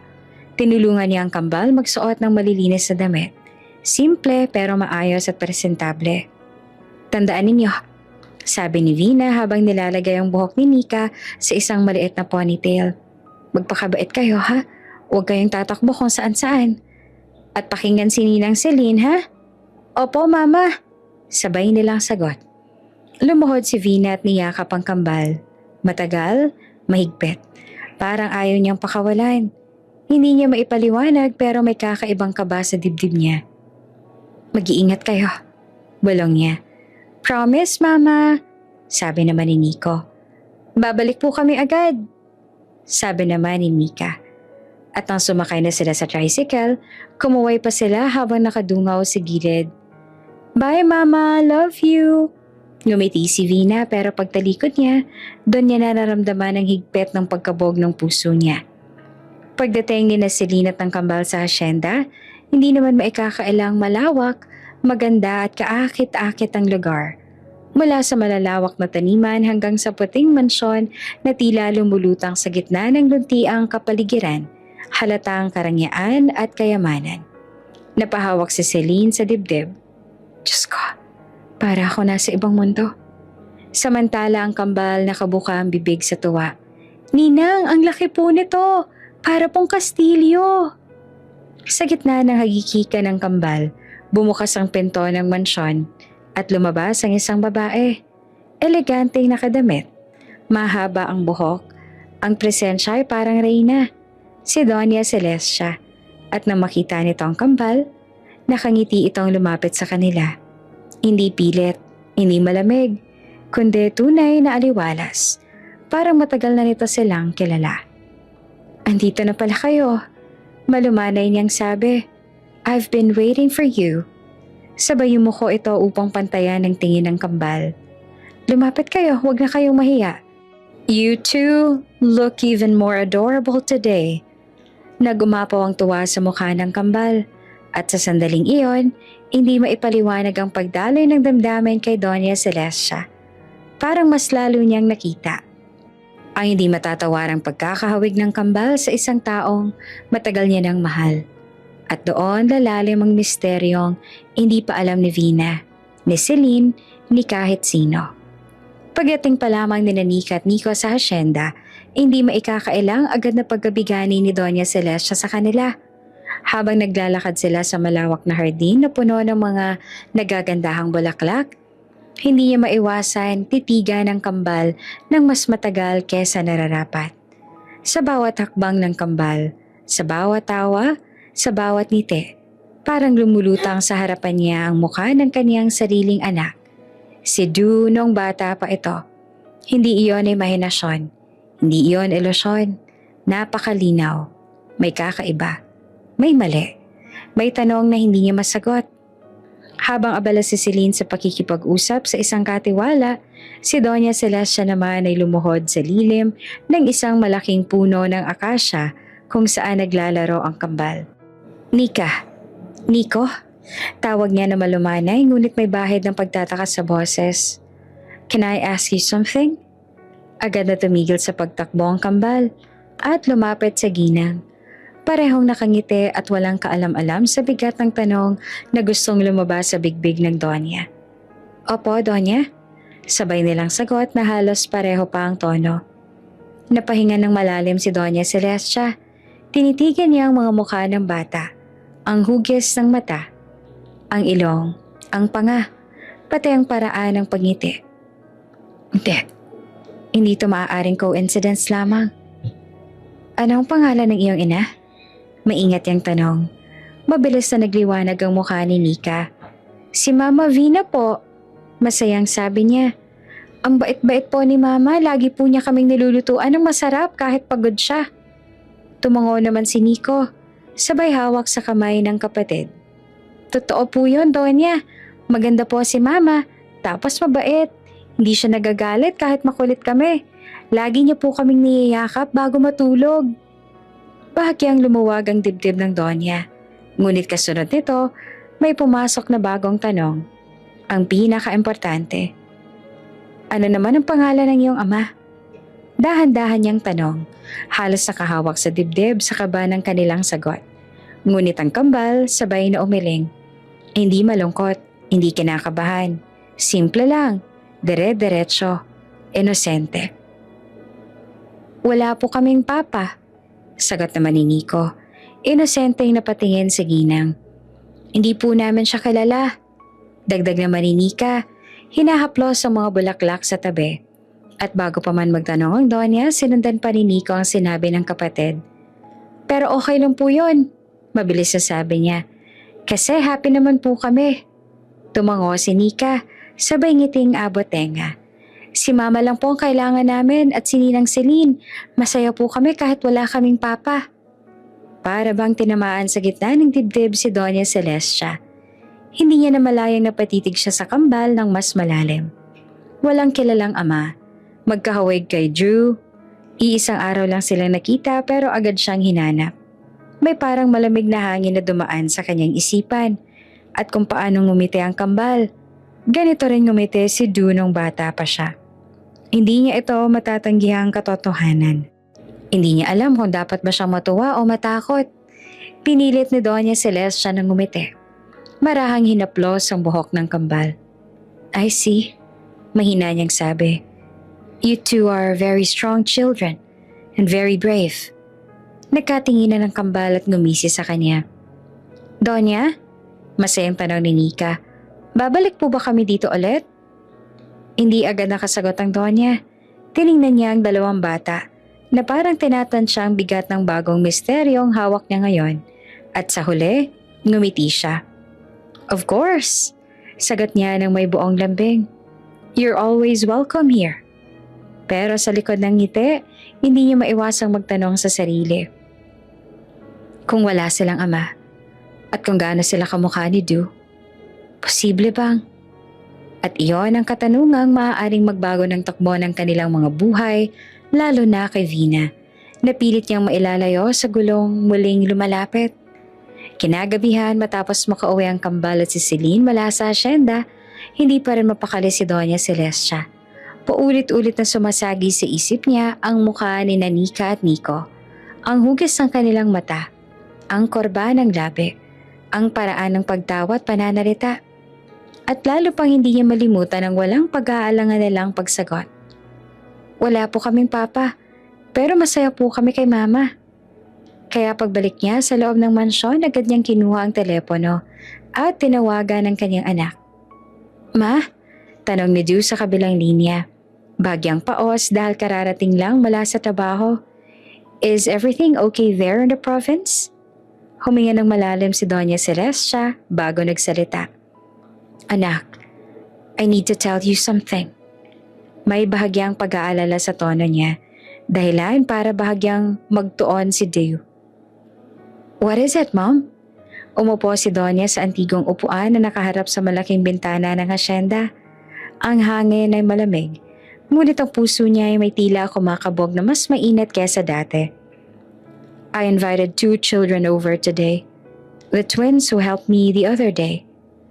Oh, the kids you mentioned. Sagot naman agad ni Drew. The polite ones? Yes, those sweet little angels. Sagot pa ni Doña Celestia at may lambing ang boses. They are very kind, very respectful and honestly, anak napakabait nila. Parang matagal ko na silang kilala. Saglit na natahimik si Drew bago sumagot. Oh, that's good, Mom. At least you made some new friends around there. Pero hindi natapos si Doña Celestia. And I asked them about their mother. Napakunot ang noon ni Du. Okay, and? Huminga ng malalim si Donya. Their mother's name is Vina. Parang biglang nagkaroon ng katahimikan sa kabilang linya. Tahimik, walang kahit anong tugon. Parang nawala ng hininga si Du. Are you sure that's the name of their mom? Mahina pero mariing tanong ni Du, na para bang ayaw niyang marinig ang sagot. Yes, sagot pa ng Donya na may pagtitiyak. That is her name. Tahimik si Du. Napansin naman niyon ni Doña Celestia. You know what, anak? Malumanay ngunit puno ng diin ang boses niya. I'm wondering why they exactly look like you. Parang napatayo si Du mula sa kinauupuan niya. Mom, nagpatuloy ang Donya, hindi pa tapos. I asked them where their father was and they told me they don't know him. They said they've never met their father. Mariing pumikit si Du at para may mga alaala ng isang gabi ang biglang kumatok sa kanyang isipan.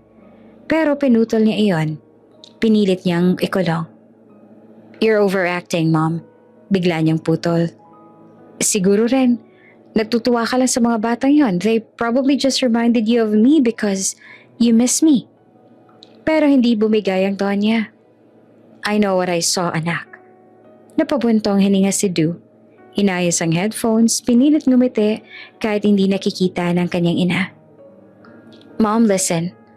Let's not jump into conclusions. Besides, I'll be there next week. Nagulat ang Donya. You're coming home? Yes, sagot ni Du na mas tiyak na ngayon. I want to organize a feeding program for the kids in the barangays and I want to oversee the preparations myself. Agad na lumambot ang puso ni Doña Celestia. Oh anak, that's wonderful. I will support that fully. Tell me what you need. I'll make all the arrangements. Ngumiti naman si Du kahit may tensyon pa rin sa loob niya. Thanks, Mom. See you soon. At nang ibaba ni Du ang tawag, saglit siyang tumingin sa salamin. At doon sa refleksyon ng sarili niyang mukha, tila ba nakita niya rin ang mukha ng kambal. Binanggit ng kanyang ina. At isang pangalang pilit niyang inaalala. Vina. Dumating si Du sa probinsya ng maagang maaga, kasama ang ilang staff na tutulong sa feeding program na siya mismo ang nag-organisa. Malamig ang simoy ng hangin, sariwa ang paligid at ramdam niya ang kakaibang kapayapaan na palagi niyang namimiss sa lungsod. Habang minamasan niya ang eskwelahan na unti-unti na napupuno ng mga bata, hindi niya maiwasang maalala ang sinabi ng kanyang ina tungkol sa kambal. Hindi naman siguro. He told himself. Coincidence lang yun. Ngunit habang papalapit siya sa pila ng mga batang sabik kumuha ng pagkain, bigla siyang natigilan. Nakatayo sa unahan ng pila ang dalawang bata, isang babae at isang lalaki. Pagkasing tangkad, magkapareho ng ngiti at parehong may inosenteng tingin sa mata. At higit sa lahat, may kung anong pamilyar sa mga mukha nila na hindi niya maipaliwanag. Lumapit siya sa mesa. Pero hindi agad nakaabot ang kamay niya sa mga pagkain. Natulala siya, halos hindi makahinga. Napansin niyo ng mga bata kaya lumapit ang isa sa kambal, si Nico. Sir, okay lang po ba kayo? Inosenteng tanong nito, nakatingala sa kanya. Napatikim si Du, pilit na binabalik ang sarili sa ayos. Yeah, I'm fine, sagot niya. Pero hindi iyon lubusang totoo. What are your names? Masayang nagsabay ang dalawa. Ako po si Nika. Ako naman po si Nico. Para sa lang musika sa tenga ni Du, pero sa likod ng ngiting iyon ay naroon ang unti-unting tumitibok na kaba sa kanyang dibdib. Nice to meet you, he said, forcing a smile. Enjoy the food, okay? Nagpasalamat ang kambal at paalis sa sana nang may biglang umagaw sa atensyon ni Du. Sa batok ni Nico sa bahagyang natatakpan ng kwelyo, may maliit na marka. Isang hugis patak na birthmark na hindi niya makalimutang makita. Wait, tawag niya agad. Halos hindi napigilan ng bata. Can I ask something? That mark on your neck. Where did you get it? Tumingin si Nico. Tsaka hinawakan ng batok na para bang bagay na normal lang. Birthmark ko po yan, sagot niya. Meron din pong ganyan ang kakambal ko. Opo, sabat naman ni Nika na masigla. Pareho po kami, tingnan niyo po oh. Inangat niya ng kaunti ang buhok niya sa batok. Parehong pareho. Hugis, kulay, lokasyon. At parang may biglang lumubog sa sikmura ni Du. Is that something you got from your mom? Mahina niyang tanong.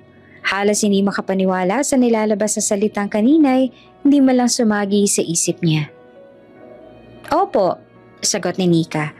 Sabi ni Mama na mana raw po namin ito sa kanya. Para siyang binuhusan ng malamig na tubig. Sa utak niya, malinaw na malinaw ang larawan ni Vina noong gabing iyon. Malinaw pa sa alaala ni ng birthmark ni Vina na parehong-pareho ng sa mga bata. Napalunok siya, halos hindi makapagsalita. Anong pangalan ng mama ninyo? Vina po. Lalo siyang nanlamig. Ilang taon na kayo? Tanong niya na pilit pinipigilan ng panginginig ng boses. Malapit na po kaming mag-6. Masayang sagot ng kambal. At doon tuloy ang nanghina ang loob niya. 6? Kinumpit niya sa isip. 6 na taon. Mahigit 6 na taon na mula nang hindi niya matapos ang sariling iniisip.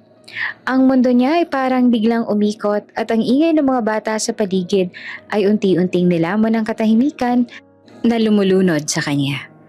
Tumingin ulit sa kanya ang kambal. Walang kaalam-alam sa bigat ng sandali. Thank you po sa pagkain, sir. Masaya nilang sabi. Napangiti siya ng mahina, magaan pero puno ng paggalito. You're welcome.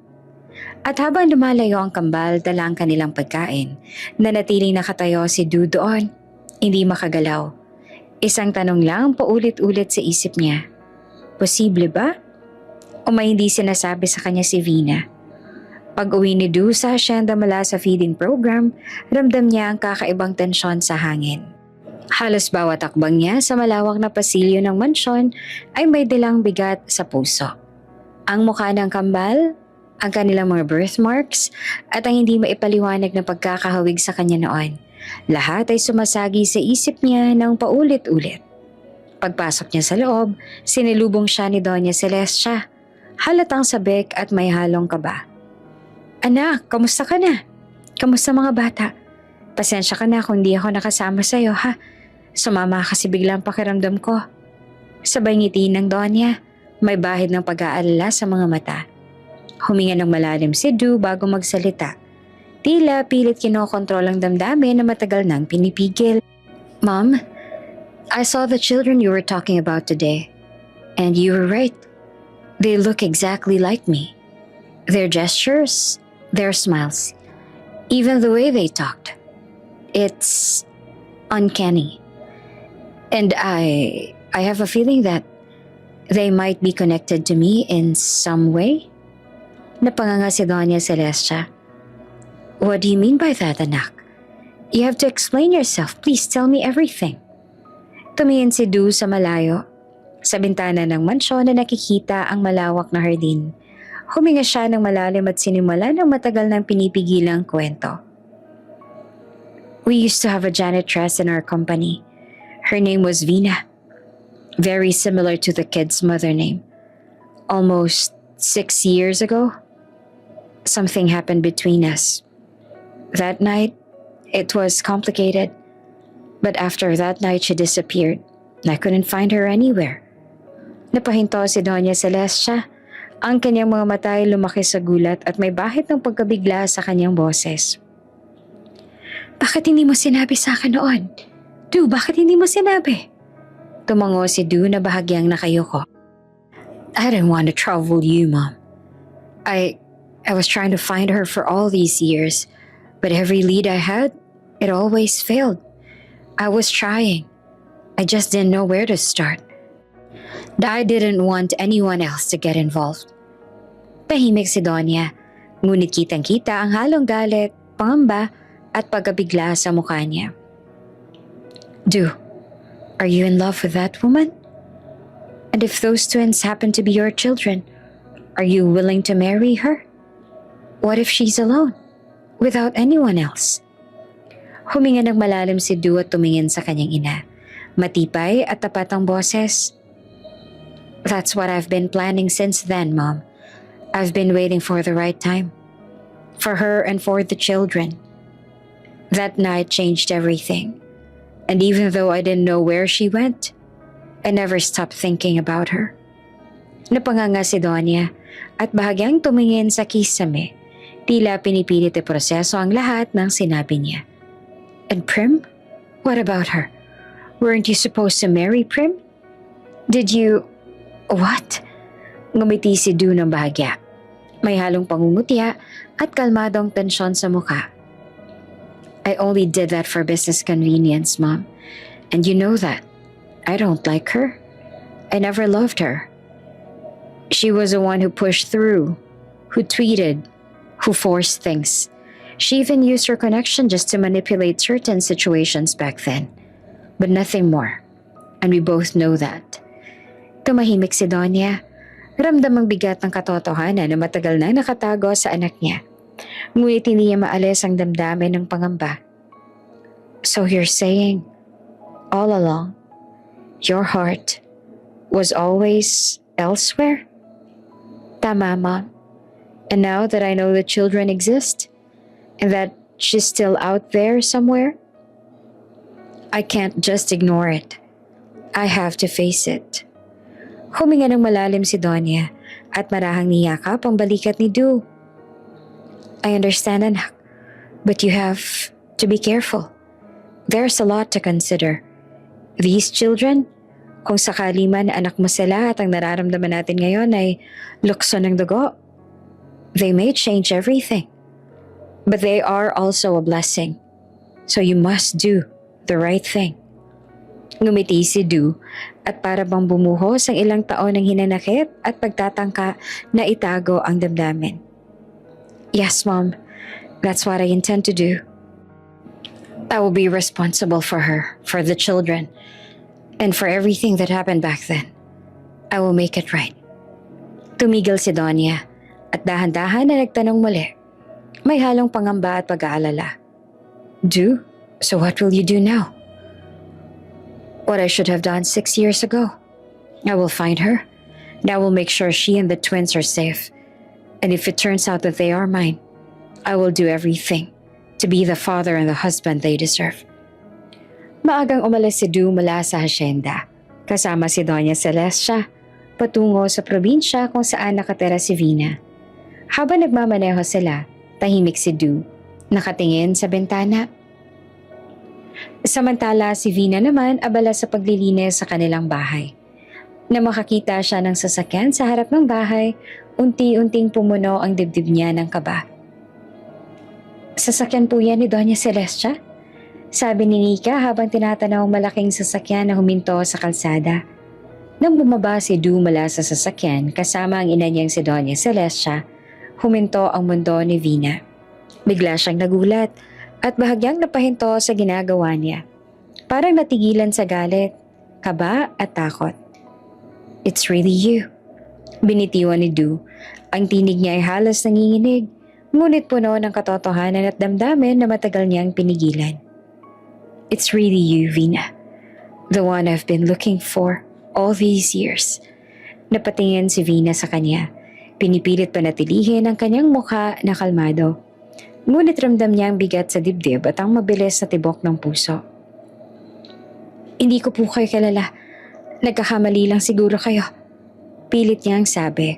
Sinusubukang iwasan ng mga matang sobrang pamilyar sa kanya.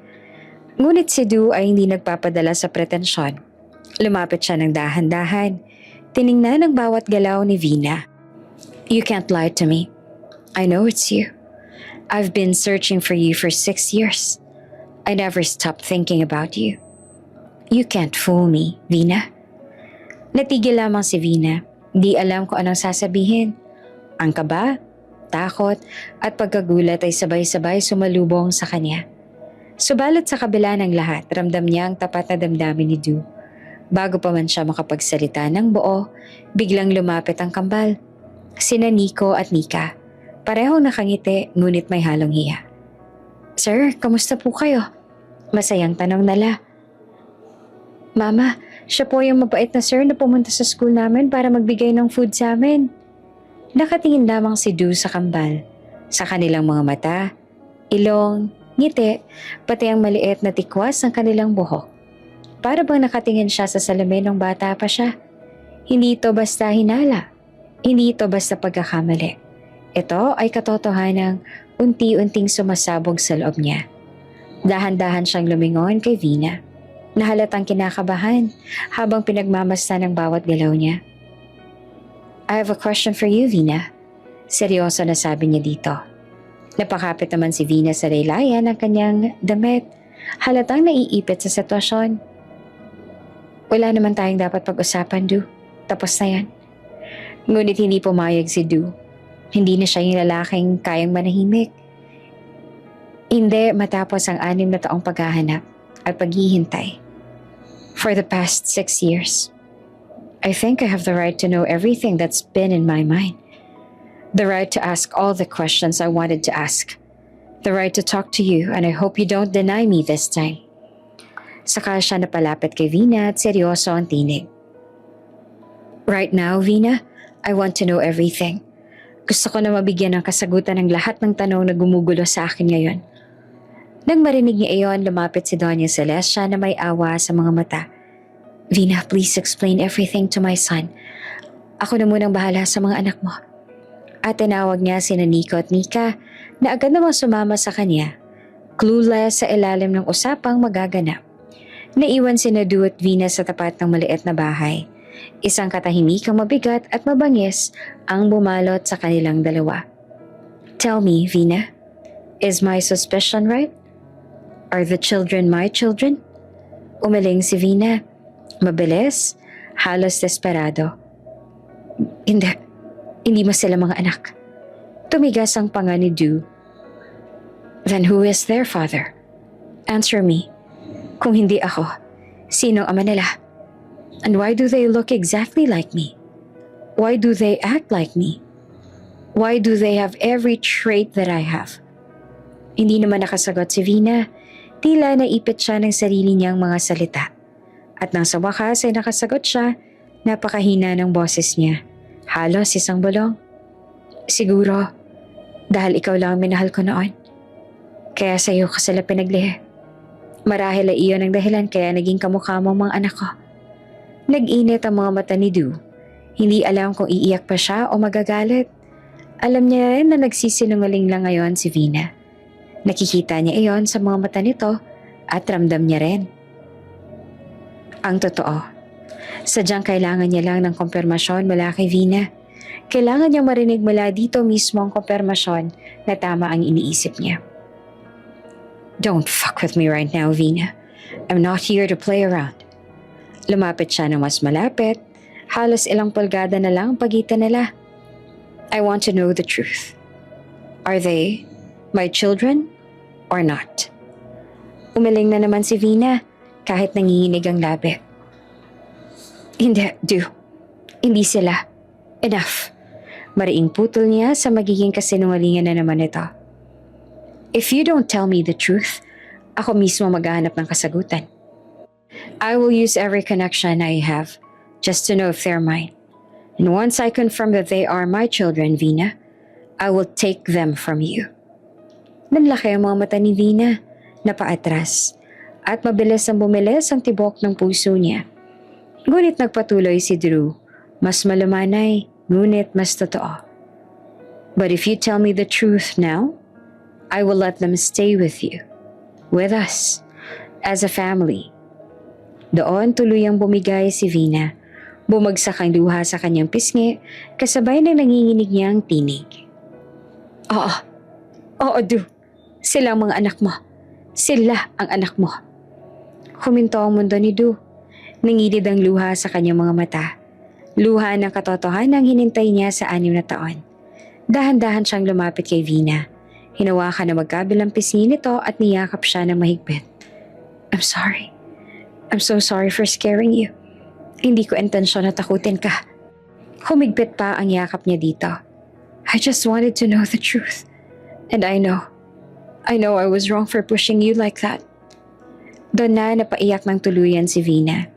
Hindi lamang dahil sa takot, kundi dahil sa bigat ng damdaming tinago niya ng napakatagal.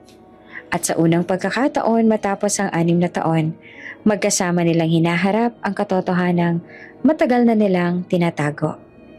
Tahimik lamang si Vina habang nakaupo sa lumang sofa. Hawak ang panyo niyang basang-basa na ng luha. Nasa kabilang upuan si Doña Celestia. Nakataas ang isang kilay at nakahalukip-kip. Halatang naghahanda sa pag-uusap na matagal na dapat nang naganap. Katatapos lang makausap ni Duwang Kambal sa labas. Naiwan si Navina at ang Donya sa loob ng maliit na sala. Huminga ng malalim si Doña Celestia bago nagsalita. Vina, mahinahon pero matigas ang tono nito. Pwede mo bang ipaliwanag sa akin kung ano ang dahilan? Bakit ka umalis? Bakit may tinago ang totoo sa anak ko?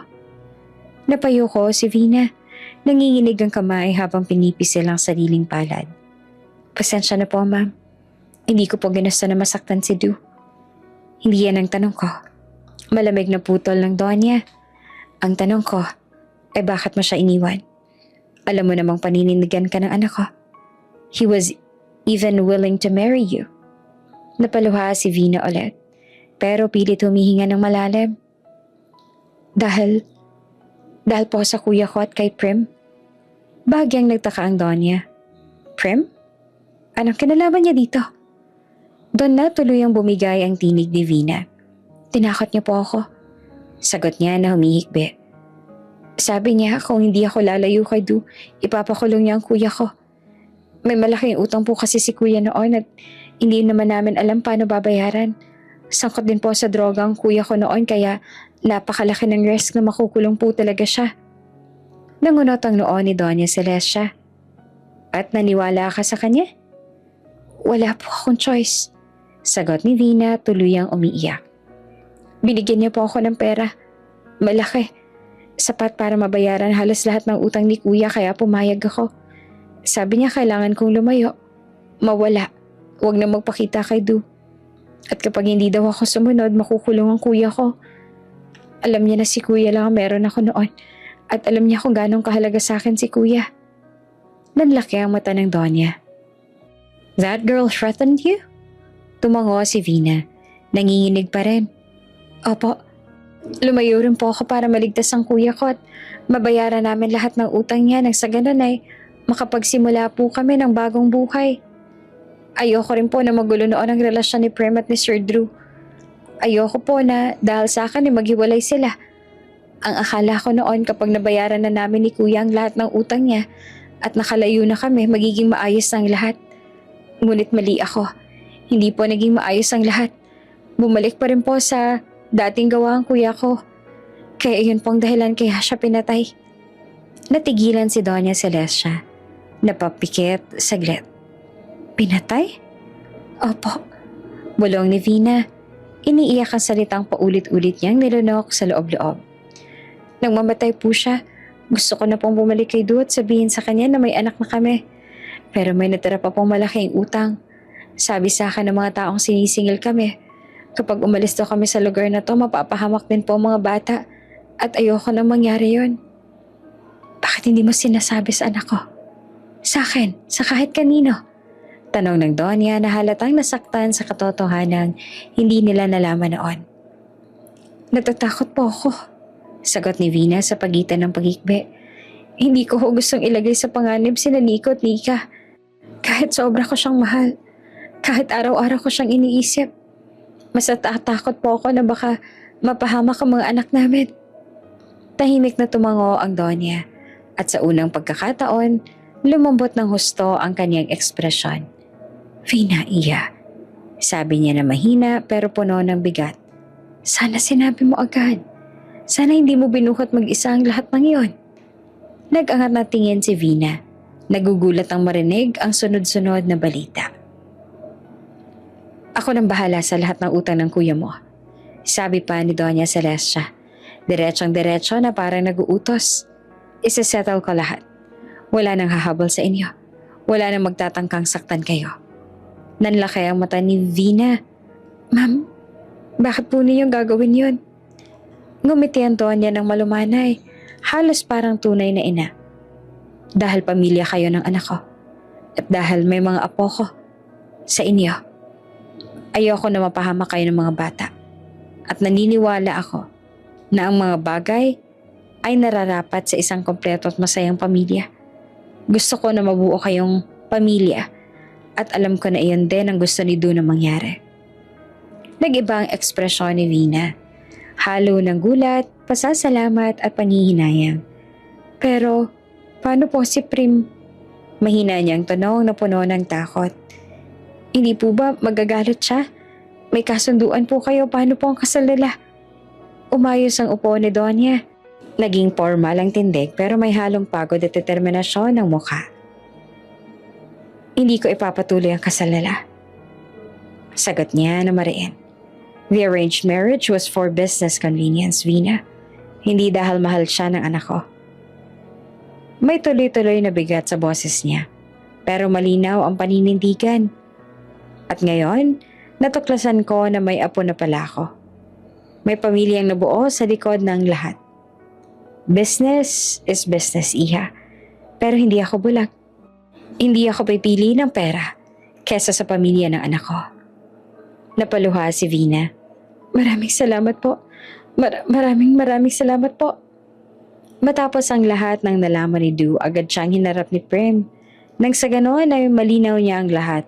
At matapos ang lahat ng ugnayan nila, dahil kailanman ay hindi makakapayag si Du na magkaroon pa ng ugnayan sa taong dahilan, kaya nalayo sa kanya ang mga mahahalagang tao sa buhay niya. Sinubukan ni Prim na tumanggi at magpanggap, ngunit hindi na naniwala si Du. Stop pretending. Malamig, mababa at puno ng puot ang tinig ni Du. Du, why are you barging in? He slammed his hand on the table beside him. You lied to me. Napaatras si Prim. Nanginginig ang labi. What lie? I don't understand. Don't! Sigaw ni Du. Halos yumanig ang buong sala. Don't you dare deny it. Umiling si Prim. Pilit ang umite ng mahina. Du, I really don't know what you're talking about. You kept me from my children? Baliw niya. Halos madurog ang boses sa tindi ng galit. For 6 years, Prim. 6 years. You stole that chance from me.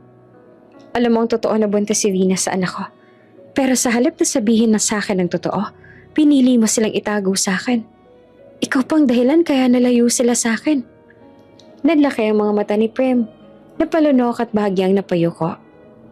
Du, I was only trying to protect... Protect who? Yourself? Putol ni Du. You manipulated everything. You controlled the narrative. You told me Vina left because she wanted to. You told me she resigned. You told me she ran away because she was ashamed. Hindi makatingin si Prim. Nanginginig ang kamay.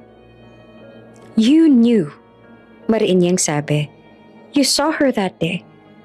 Kahit ng araw bago siya umalis, nakapagkita sa kanya, you knew she was pregnant. And you still lied. Pilit na umiwas si Prim. Nanlalamig. I didn't know for sure. Stop pretending you didn't. Muling sumigaw si Du. You made sure I never found her.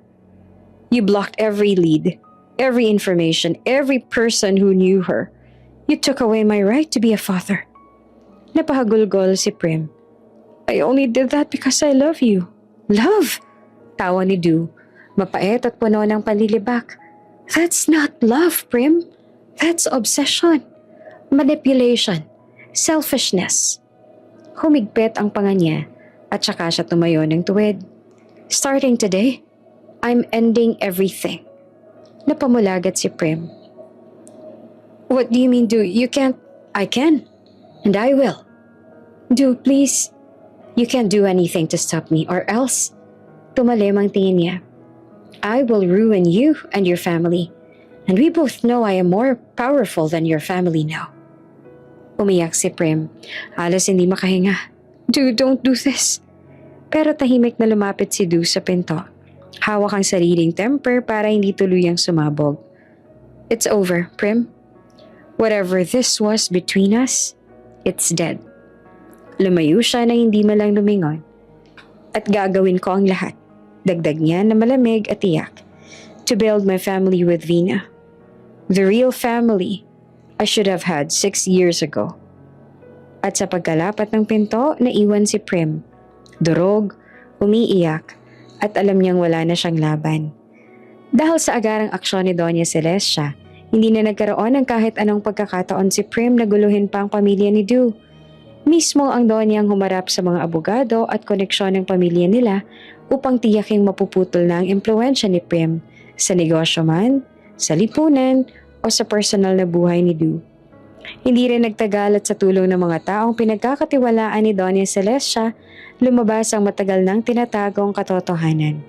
Isang gabi, habang magkatabi nakaupo sina Du at Vina sa sala ng hasyenda, dumating si Doña Celestia, kasama ang private investigator. Sir, ma'am, may nakuha na po kaming malinaw na ebidensya. Ang mga nagbanta sa buhay ninyo, ma'am, pati ang taong pumatay sa kuya ninyo, ay tauhan po ni Miss Prim. Para bang bumuho ang mundo ni Vina sa narinig, napahawak siya sa dibdib, nanginginig at halos mawala ng lakas. Agad siyang inalalayan ni Du. Si Prim? Bakit niya? Bakit niya kailangan gawin sa amin yun? Ano bang nagawa namin sa kanya? Dahil sa obsession niya. Dahil gusto niyang kontrolin ang buhay ko, pati ang buhay mo. Pero tapos na. Hindi niya na kayo masasaktan. Iho, Vina. Anak, hindi ako papayag na may sino mang umapi sa pamilya ko. At kasama ka na roon. Kasama na kayo ng mga anak mo. Ilang araw lang lumipas, inaresto si Prim. Nakayuko ang ulo nito habang inilalabas ang pulisya mula sa mansyon ng pamilya nila. Kasabay niyang hinuli ang mga tao nitong sangkot sa pagpatay sa kuya ni Vina at maging ang tangkang pananakit sa kambal. Hindi na ito nakapalag, wala ng koneksyon, wala ng kapangyarihan, wala ng pagkakataong makabalik. At sa huling beses na hinarap niya si Du bago siya dalhin sa selda, Du, hindi mo ako pwedeng talikuran. Tayong dalawa dapat. Hindi kailanman naging tayo. At hindi mo kailanman guguluhin ang pamilya ko. Wala ka ng kapangyarihan sa buhay ko. Tapos na. Tuluyan na siyang dinala ng mga polis. Isang kabanata ang tuluyang nagsara. Pagbalik ni Du sa asyenda, nadatnan niya ang kambal na masayang naglalaro sa hardin. Si Vina naman ay nakaupo malapit sa bintana. Pinagmamasdan sila. Halatang pagod pero kita ang gaan ng dibdib. Lumapit si Du sa kanya, marahang hinawakan ng kamay nito. Wala nang dapat katakutan. Safe na kayo. Tapos na ang lahat. Du, hindi ko inakalang darating pa ang araw na magiging tahimik ang buhay namin. Simula ngayon, hindi lang tahimik. Masaya. Buo dahil pamilya na tayo. Lumapit ang kambal, niyakap ang kanilang mga magulang. At doon naramdaman ni Vina ang bagay na matagal niyang ipinagdasal, kapayapaan.